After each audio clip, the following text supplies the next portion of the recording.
네, 우리 계속 야곱 이야기 보고 있습니다.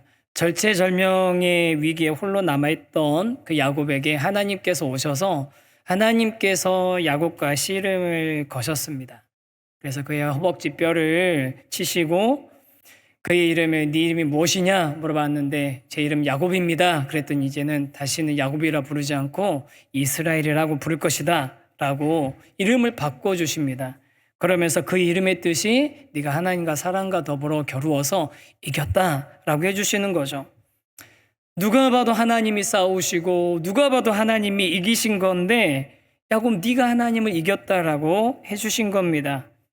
그래서 이 순간을 기점으로 야곱이 자기의 정체성도 변하고 하나님과의 관계에서도 근본적인 변화가 일어났다라는 말씀을 지난 시간에 드렸습니다. 그래서 일반적으로 우리가 생각할 때 야곱과 하나님이 겨루면 야곱이 이기면 하나님이 지는 거고 그리고 하나님이 이기면 야곱이 지는 건데 그게 아니라 야곱이 이기면 하나님도 이기고 하나님이 이기시면 야곱도 이기는 그런 신비한 그런 관계가 됐다는 겁니다. 제가 그래서 지난 시간에 이거를 좀 잘 설명드리고 싶었는데 조금 이해가 안 되신 분들도 있으실 거예요. 그렇죠. 이스라엘이라는 이름에 대해서 이해가 안 되신 분들이 있을 텐데 그건 그냥 다 잊어버리시고 잊어버리시고 나중에 또 언젠가 우리가 다시 더 깊이 깨닫게 될 날이 있기를 기대하면서 오늘은 이제 지난 시간에 야곱의 그런 정체성과 하나님과의 관계에 관한 부분을 우리가 봤다면 오늘은 이제 그런 바뀐 변화된 야곱이 에서를 대면하게 되거든요. 그래서 에서를 대면하는 장면을 보면서 그리스도인들에게 관계라는 게 어떤 의미인지 그리고 또 우리 안에 있는 관계에 어떤 분 관계가 회복이 돼야 되는지에 대해서 오늘은 좀 같이 생각해 보려고 합니다. 그래서 첫 번째 주제 같이 한번 읽어주시죠. 시작. 이름과 함께 사람도 변했다. 네, 하나님께서 야곱의 이름을 바꿔주셨습니다. 그러면서 하나님께서 야곱과 씨름하면서 새로운 그의 정체성을 갖게 해주셨잖아요. 그리고 그 야곱이 그 장소의 이름을 내가 하나님의 얼굴을 뵀는데 살았다 그래서 하나님의 얼굴이라는 뜻의 브니엘이라고 이름합니다. 그리고 해가 딱 뜨면서 절명의 타이밍 너무 환상적으로 형 에서와 그와 함께한 군대가 딱 이제 야곱 앞에 서게 되는 거죠. 그러니까 1절에 보니까 야곱이 눈을 들어보니 형 에서가 400명의 장정을 데리고 오는지라 그러니까 절묘한 타임이었다라는 것을 설명하고 있는 겁니다.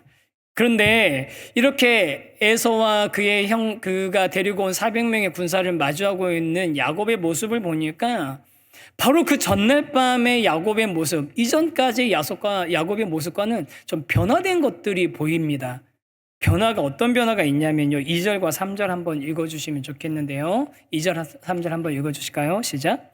여종들과 그들의 자식들은 앞에 두고 레아와 그의 자식들은 다음에 두고 라헬과 요셉은 뒤에 두고 자기는 그들 앞에서 나아가되 몸을 7번 땅에 굽히며 그의 형 에서에게 가까이 가니. 네, 보니까 야곱이 여종들과 그의 자녀들은 제일 앞에 두고 레아와 레아의 자녀들은 그 다음으로 두고 요셉과 라헬은 맨 뒤에 둡니다.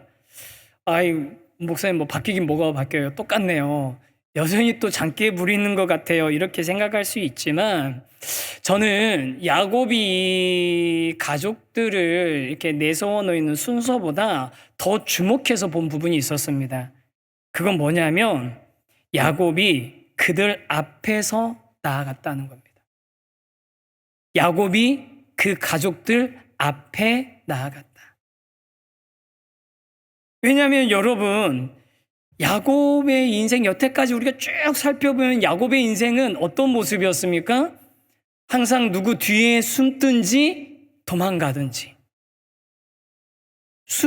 도망가든지 두 가지 중에 하나였어요. 대부분 장자의 축복받을 때 어떻게 했습니까? 어머니 리브가 뒤에 숨어서 어머니가 시키는 대로 이거 저주받으면 들키면 어떡해요? 그랬더니 너는 그냥 장치고 저주는 나한테 돌리고 너는 나한테 시키는 대로 해라.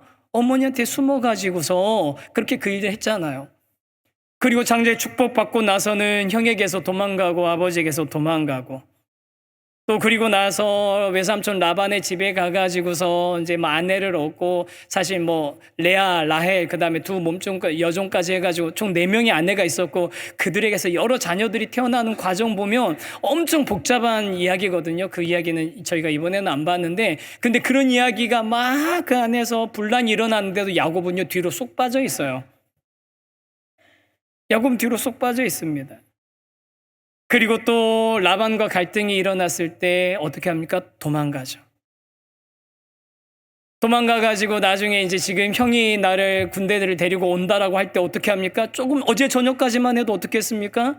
짐승이며 자녀들이며 다 자기보다 앞에 먼저 내세우고 나서 자기 그 뒤에 숨었던 사람이 야곱입니다. 그러니까 야곱은 숨든지 도망가든지였어요. 그런데 이 하룻밤 지나고 나서 야곱이 어떻게 합니까?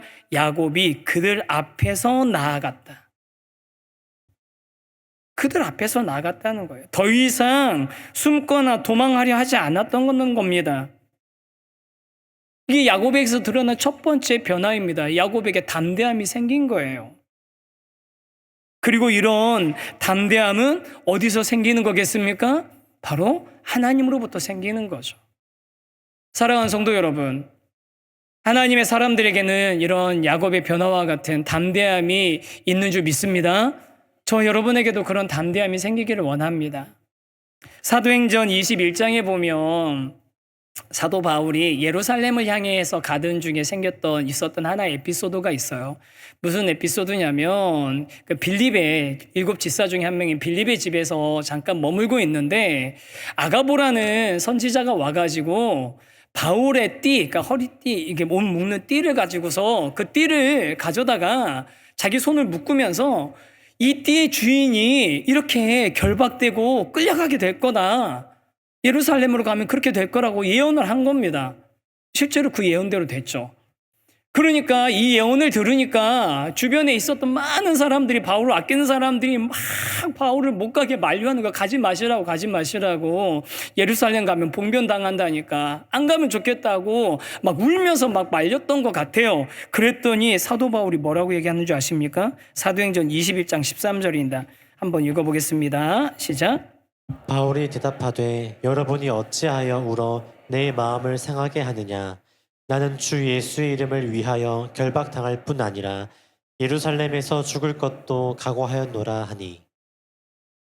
나는 주의 이름을 위하여 결박당할 뿐 아니라 예루살렘에서 죽을 것도 각오하였노라. 울며 불며 말리는, 감히 이렇게 결박될 거라고 하는 그 예언을 듣고서도 나는 결박당할 뿐만 아니라 죽음을 각오하면서 나는 가는 거다라고 얘기하는 거죠. 여러분, 이런 담대함이 사도 바울에게서 어디서 나왔겠습니까? 사도 바울 원래 용감한 사람이고 사도 바울이 원래 거칠 게 없는 사람이어서 그럴까요? 아니, 뭘 그런 면도 있겠죠. 그런데 여러분, 다른 사람들은요, 성경에 나온 다른 사람들, 모세 원래부터 담대한 사람이었습니까? 여호수아 원래부터 담대한 사람이었을까요? 그들한테 두려워하지 말라, 담대하라고 자꾸 하나님이 말씀하시잖아요. 그 얘기는 무슨 얘기입니까? 하나님이 성경에서 말하는 담대함이라는 건 뭐냐면 내가 원래부터 영광하고 내가 원래부터 겁이 없고 내가 원래부터 담이 다른 사람보다 커서 그렇게 마음대로 그냥 이렇게 거침없이 행동하는 그런 게 담대함이 아니라, 나는 힘도 없고 나는 용기도 없고 나는 두렵지만 나와 함께 하시는 하나님 때문에 내가 담대하게 나가는 것, 나와 함께 하시는 하나님 때문에 내가 용기를 가지고 나가는 것, 그게 담대함이라고 얘기하는 겁니다. 세상 끝날까지 함께 하시겠다고 약속하신 그 약속 믿고 나가는 거, 그게 담대함인 거죠.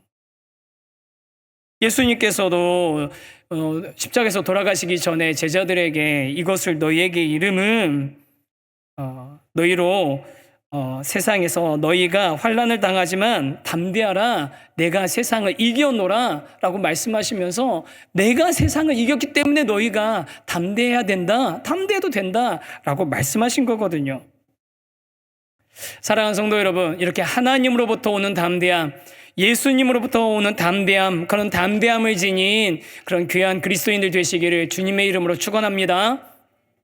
저도 좀 그렇게 담대했으면 좋겠습니다. 조금씩 담대해지고는 있는 것 같아요.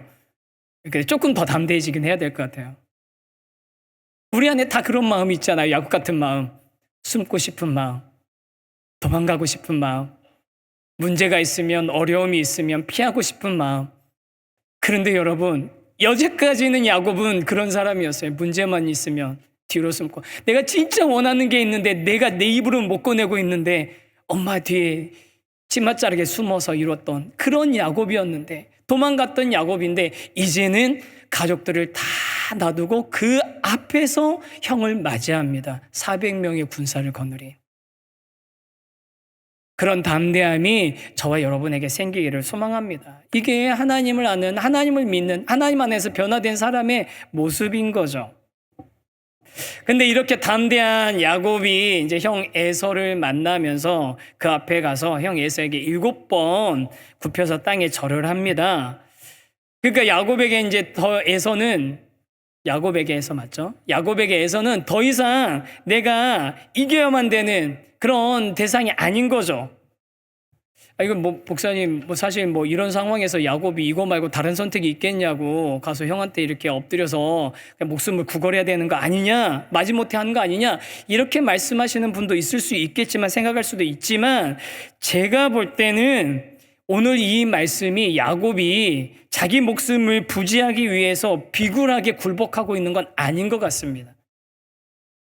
그래서 제가 좀 이제 찾아봤죠. 요즘 AI가 이런 거 대답 잘해주잖아요. AI한테 근동지방에서 어떤 사람이 상대방에게 7번을 절했다라는 게 무슨 의미가 있냐, 이런 게 무슨 뭐 어떻게 자료가 있냐, 이런 걸 물어봤더니 찾아주더라고요. 금방 찾아주면서 뭐라고 하냐면, 고대 근동 문화에서 노예나 신하가 주군에게 바치는 최고의 경의와 완전한 복종을 나타내는 행위라는 거예요, 이게.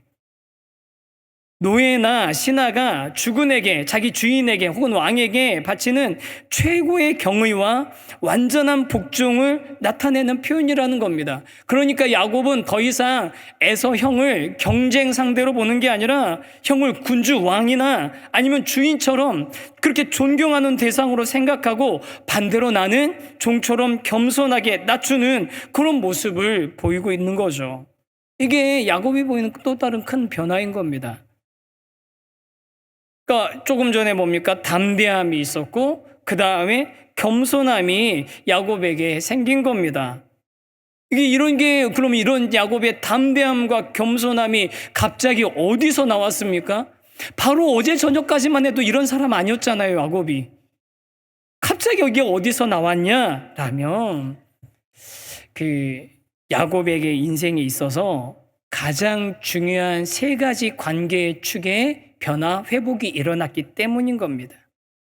관계의 3가지 축. 이게 이제 뭐 원래 있는 말은 아니고 제가 이렇게 뭐 비슷하게 만든 말인데, 종교개혁자인, 우리가 알고 있는 종교개혁자인 루터나 칼빈, 그리고 신학자인 칼 바르트 같은 분들이 공통적으로 한 이야기가 있습니다. 관계에 대해서 공통적으로 한 이야기가 있습니다. 그게 뭐냐면요, 인간은 3가지 관계 속에서 진정한 의미의 인간이 된다라고 합니다. 3가지 관계 속에서 진정한 의미의 인간이 된다. 그럼 이 3가지 관계가 뭐겠습니까? 첫 번째는 하나님, 두 번째는 자기 자신, 그리고 세 번째는 이웃과의 관계가 온전할 때 비로소 그 삶이 하나님께서 인간에게 바라시는 그 모습대로 살고 있는 것이 된다는 거죠. 그래서 이 인간에게 있어서 중요한 3가지 관계의 축, 이걸 갖다가 오늘 제가 좀 설명을 좀 드려보려고 하는데요. 그러니까 두 번째 주제 한번 읽어보겠습니다. 시작.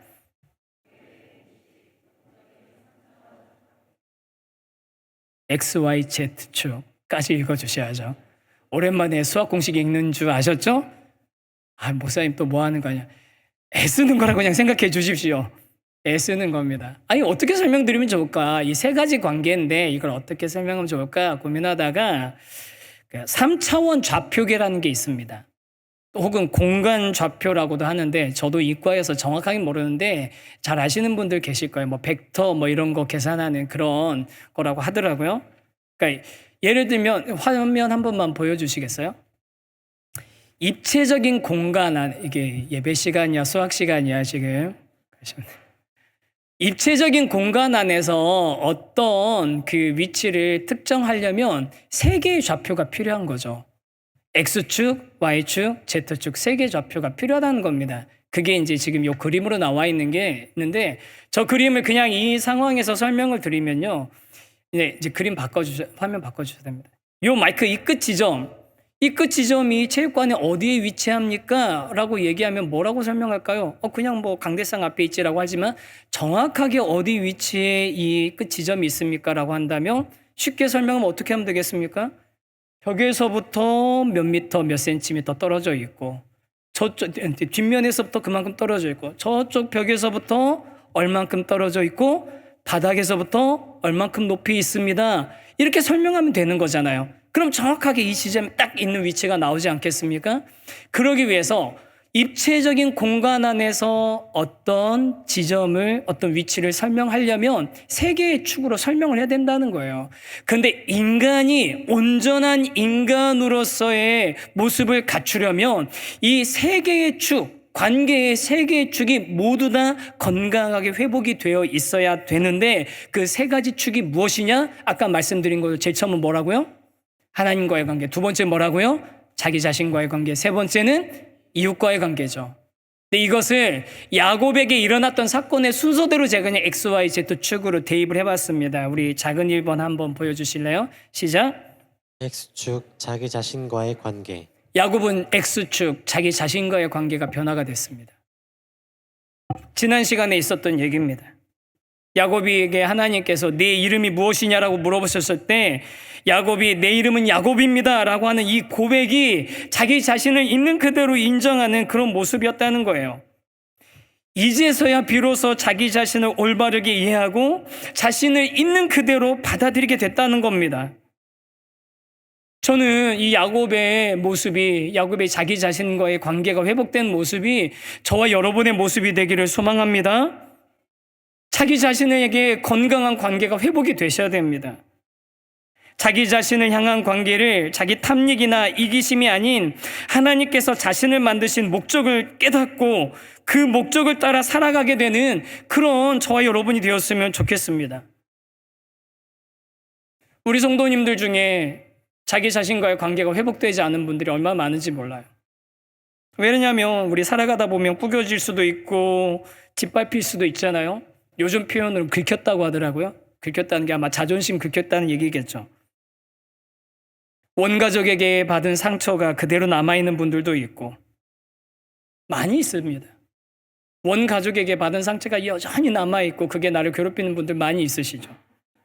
내가 과거 했던 어떤 행동이나 과거에 내가 경험했던 어떤 특정한 사건, 그것을 내가 스스로 용납하거나 용서하지 못하고 있는 그런 경우도 얼마나 많은지 모릅니다. 있으시죠? 제가 예전에 교회에서 그 안내부 할 때 경험했던 일이에요. 특세 기간 중이었던 걸로 기억이 나는데 이제 예배를 막 드리고 있는데 어떤 성도님이 나오시더니 막 오열을 하면서 자신의 몸을 가누지를 못하시는 거예요. 막 오열을 하시면서 찬양 때문인지 말씀 때문인지 기도 때문인지 이제 막 그 하나님께서 그 마음을 만지신 거겠죠.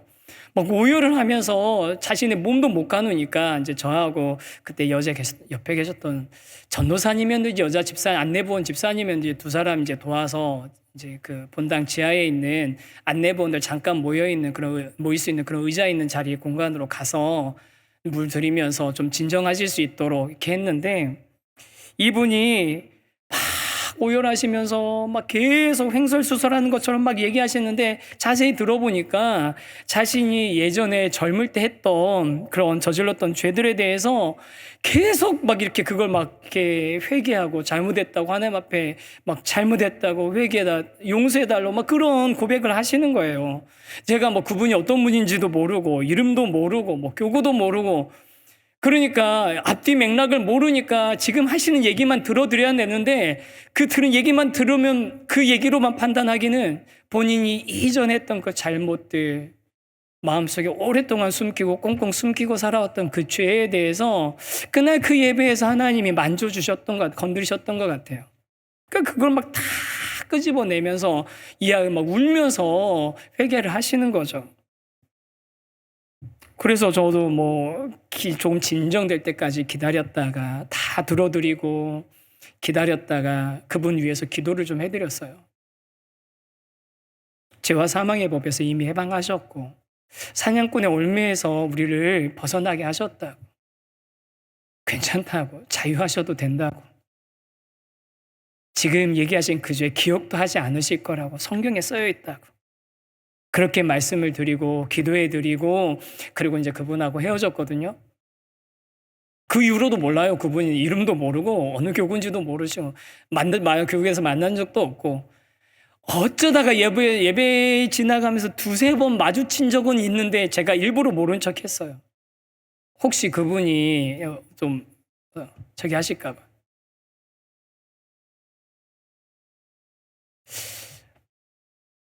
오랫동안 화해하지 못하고 있던 자기 자신, 오랫동안 감춰놨던 자기의 상처, 오랫동안 끊어내지 못하고 있던 자신의 죄, 그것을 하나님께서 만져주시고 변화시켜 주시는 그런 사건을 야곱이 경험한 거 아닙니까? 사랑하는 우리 세우신교회 성도 여러분, 혹시 우리 중에 지금도 자기 자신을 용납하지 못하고 사랑하지 못하시는 분이 계시다면, 야곱일 때부터 사랑하셨던 그 하나님이심을 믿고, 저와 여러분을 있는 그대로 사랑하시는 하나님이심을 믿고 그 하나님 앞에 여러분 있는 모습 그대로 나가시게 되기를 주님의 이름으로 축원합니다. 하나님은 이미 용납하셨습니다. 진짜예요. 하나님은 여러분의 그 모습 있는 그대로 받아들이고 이미 용납하셨습니다. 반대로 여전히 내가 그리스도인이지만 내 삶이 거의 대부분이 내 자신을 채우고 내 자신을 만족하기 위해서 내가 가지고 있는 시간과 돈과 에너지를 거의 다 쏟아붓고 계시는 성도님들 계시죠? 내 삶의 거의 대부분이 나를 위한, 나를 만족시키고 나를 채우는데 거의 모든 것이 다 집중되어 있는 성도님들 계시죠? 여러분, 그게 정말로 하나님이 여러분에게 원하시는 삶의 모습이겠습니까? 언제까지 하나님이 정말로 나에게 원하시는 모습을 외면하고 사시겠습니까? 언제까지 모른 척하면서 사실 겁니까? 언제까지 그런 모습은 나와 상관없는 것처럼 사실 겁니까? 나를 향한 하나님의 목적과 내가 지금 여기에 함께 살아가고 있는 그 이유에 대해서 생각하고 진정한 나의 존재의 의미를 발견하시게 되는 그런 은혜가 여러분에게 있게 되기를 주님의 이름으로 축원합니다. 저는 그런 은혜가 이제 다음 주에 있는 우리 특별 새벽 부흥회 때 있으면 좋겠습니다.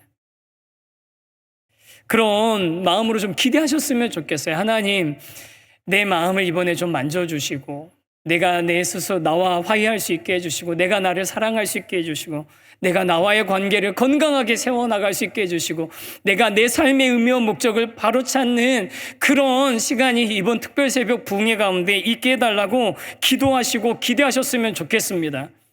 여러분, 기대하라고 말씀드리니까 정 목사님이 말씀 잘 준비했나? 아니, 그런 차원이 아니고요. 여러분, 그게 말씀이 됐든 찬양이 됐든 기도가 됐든 하나님께서 이번 특별 새벽 부흥회에 우리 여러분의 마음을 만져주시고 여러분의 인생 가운데 찾아주시고 여러분의 인생을 변화시켜 주시기를 기대하신다면 그런 변화가 분명히 일어나게 될 줄 믿습니다. 그런 소망 가지고 새벽 깨우고 나오십시오. 그런 소망 가지고 새벽을 깨우고 나오시라고요. 순자님 중에 한 분이 새날의 어린이가 되어야겠다고 이번 주간에 일찍 자고 일찍 일어나서 습관을 들여야겠다고 하신 분이 있으신데, 여러분, 이번 한 주간 미리 준비하십시오. 조금 일찍 주무시고 조금 일찍 일어나면서 이번 특별 새벽 부흥회 때 하나님께서 어떻게 나를 만나 주실지, 어떻게 내 자신을 변화시켜 주실지 좀 기대하시면서 나오신다면, 그러면 야곱과 같은 그런 놀라운 변화가 저와 여러분의 인생 가운데도 일어나게 될 줄 믿습니다. 좀 기대하셨으면 좋겠어요. 그렇게 일하실 하나님을 기대하시면 좋겠어요. 그 다음 첫 번째 축이 X축, 나와의 관계 회복이고, 그 다음으로 Y축은 뭐냐면 위로 하나님과의 관계입니다. 한번 같이 읽겠습니다. 시작. Y축 하나님과의 관계. 하나님과의 관계입니다. 여러분, 우리 인간에게 굉장히 중요한 관계가 있습니다. 그건 뭐냐면 하나님과의 관계입니다. 왜냐하면 인간은 하나님의 형상대로 창조되었기 때문입니다. 그리고 이 하나님의 형상대로 창조된 인간이라는 이 존재는 하나님과의 바른 관계에 있을 때에만 온전하게 실현될 수 있고, 만약 이 관계가 끊어질 때 인간은 본질적인 의미와 존재성을 상실하게 된다라고 이야기합니다. 우리 야곱의 인생을 봐도 우리가 알 수 있습니다. 무슨 얘기냐면요, 야곱에게 하나님이 늘 다가오셨었잖아요.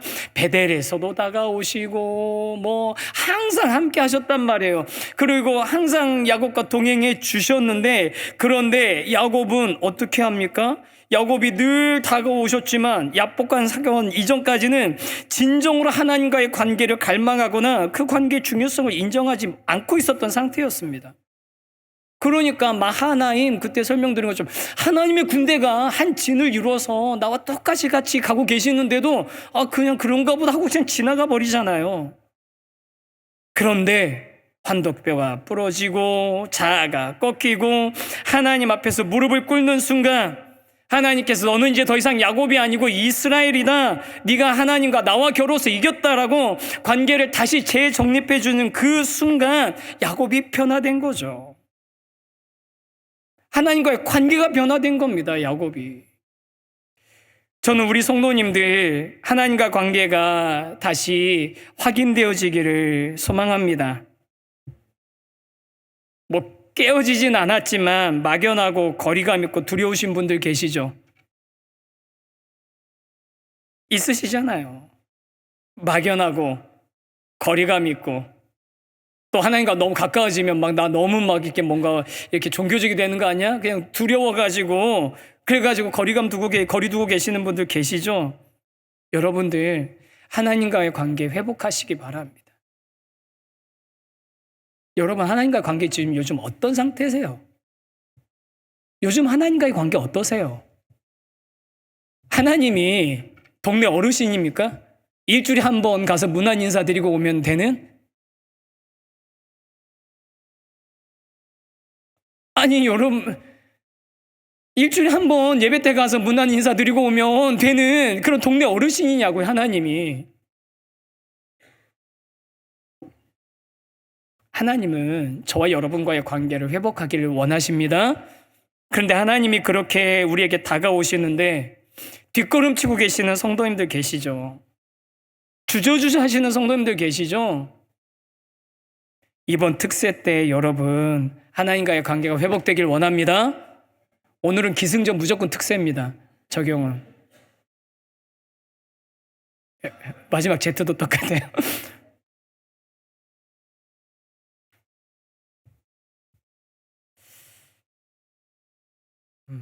내가 하나님께 한 걸음 나가셔야죠. 하나님은 늘 오시는데 뒷걸음질 치고 주저앉고 있죠. 언제까지 그러실 거예요? 언제까지? 이번에, 그리고 특세 얘기 나왔으니까, 이번에 우리 청소년들은 중고등학생들 아마 이 기간이 중간고사 기간일 거예요. 그래서 공부도 잘하고 시험도 잘 봐야 되니까 얘네들한테까지 어떻게 할 수는 없지만, 여러분 우리 초등부 아이들, 유치부 아이들, 청년들 깨워서 데리고 오십시오. 아이들 학교 가서 좀 졸면 어떻습니까? 데리고 오세요. 데려오셔야 돼요. 여러분들이 마음에 준비하고 하나님께 한 걸음 나가야겠다고 마음 먹고 오십시오. 그런데 여러분, 오셔가지고 어떻게 하셔야 되냐면요, 얘네들이 은혜 받기를 바라지 마시고, 얘네들은 아무것도 모르고 끌려왔으니까 여러분이 은혜 받으시면 되는 거예요. 아무것도 모르고 끌려 나온 애들이 졸린 눈으로 있는데 엄마가 말씀에 은혜 받고 아빠가 찬양하면서 은혜 받고 엄마 아빠가 기도하는 그 모습 보면서 그 아이들의 인생에 영적인 양분이 쌓이는 겁니다. 자산이 쌓이는 겁니다. 그들이 그러면 나중에 인생에 어려움이 있을 때 하나님 앞에 나와서 기도하고 하나님께 붙들고 하나님 앞에 예배하는 그런 모습이 될 겁니다. 이번에 아이들 데리고 오세요. 그리고 아이들이 제 설교 좋아해요. 농담이고 저 잘해야 되는데 이거 조심해야 되는데.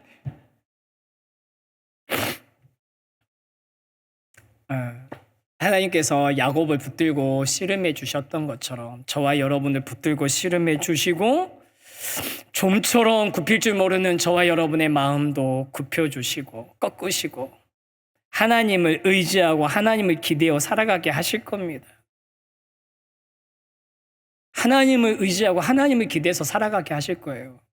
속으로 그런 생각하시는 분 계시죠? 그럴까 봐 내가 못하겠다고. 하나님 너무 의지하면서 살아가야 될까 봐. 여러분, 그게 진짜로 우리가 인간답게 살아가는 그런 방법이라니까요. 나와의 관계가 회복되고 그 다음 누구와의 관계가 회복돼야 된다고요? 하나님과의 관계가 회복되는 거. 그리고 마지막으로 회복된 관계는 무엇이냐면 세 번째 읽겠습니다. 시작. Z축 이웃과의 관계. 네, 이웃과의 관계가 회복되는 겁니다. 여러분, 하나님께서 그 천지를 창조하실 때 보시기에 좋았더라, 보시기에 좋았더라, 보시기에 심히 좋았더라, 좋았더라, 좋았더라 하시다가 처음으로 좋지 못하다라고 표현한 게 있습니다. 뭔지 압니까? 사람이 혼자 있는 게 보기 좋지 않으셨습니다. 굉장히 놀라운 이야기예요. 그래서 하나님은 함께 살아갈 사람을 만들어 주시거든요. 그래서 칼바르트라는 신학자가 이렇게 아주 철학적인 이야기를 했는데요. 한번 제가 준비해왔는데 한번 읽어주시겠어요? 시작. 나는 오직 너와의 관계 속에서만 진정한 나가 될 수 있다. 나는 너와의 관계 속에서만 진정한 나가 될 수 있다. 하나님은 그런 존재로 우리를 지으신 겁니다. 이건 단순히 사회적으로 근접한 존재가 아니라 하나님의 이 사람이 누구냐면 하나님의 계시를 담고 있는 또 다른 인격체이며 이웃과의 관계 속에서 하나님의 사랑을 실천하고 관계의 의미를 깨닫게 된다는 겁니다. 이웃과의 관계 속에서 하나님의 사랑을 실천하고 진정한 관계의 의미를 깨닫게 된다는 거죠. 그런데 여러분, 그 문제는 뭡니까? 우리의 삶에서 아주 빈번하게 발생하는 문제는 나와 아주 가깝고 소중한 사람들, 부부 간에, 부모 자식 간에, 형제 간에, 동료 간에, 공동체 안에서 지체 간에 그런 소중한 관계에서 깨어짐과 상처를 우리가 경험하는 데서 우리가 아픔을 많이 느끼는 게 그게 문제잖아요. 야곱이 대표적인 케이스입니다. 야곱이 누구와의 관계가 깨졌습니까? 같은 날, 같은 시에 태어난 쌍둥이 형과 관계가 깨어진 겁니다.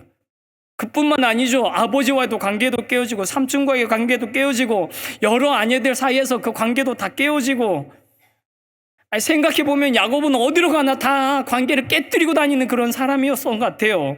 언제까지요? 하나님 안에서 변화되기 전까지. 에서와 야곱과의 관계도 여러분 생각해보세요. 인간적으로 보면 에서가 야곱한테 잘못한 게 있나요?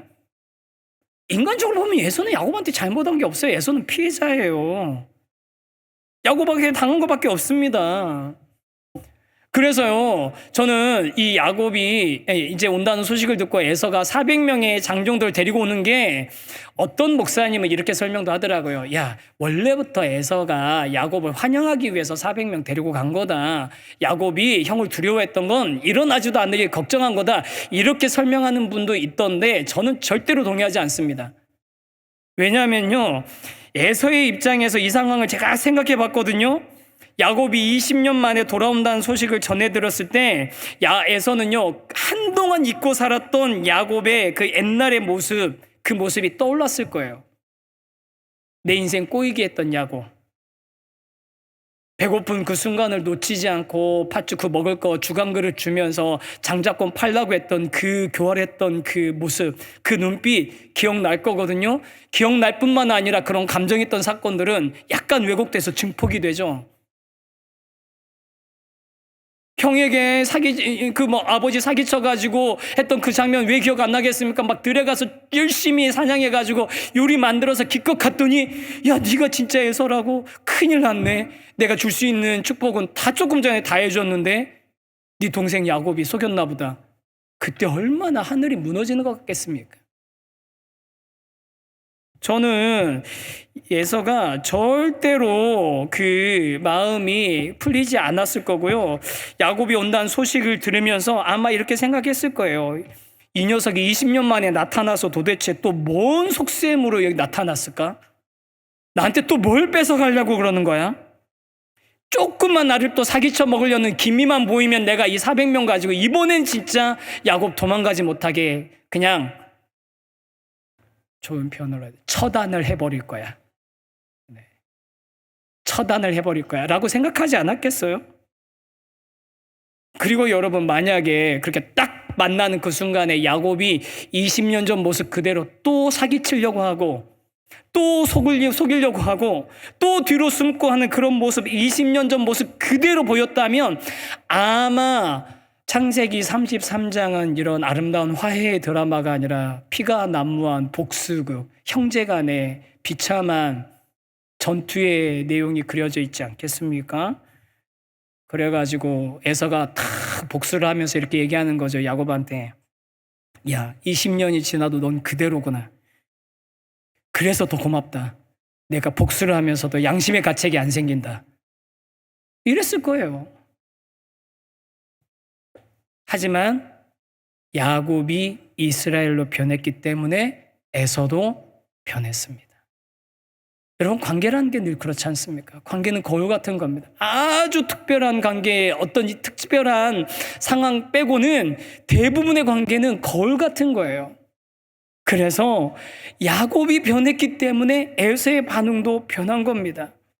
야곱이 자식과의 관계가 바뀌고 하나님과의 관계가 건강하게 회복됐으니까 그 다음에 에서의 관계도 회복이 되어진 겁니다. 그래서 4절에 이렇게 나옵니다. 4절 말씀 한번 보겠습니다. 시작. 에서가 달려와서 그를 맞이하여 안고 목을 어긋맞추어 그와 입맞추고 서로 우니라. 에서가 달려와서 먼저 달려와서 야곱을 끌어안습니다. 서로 웁니다.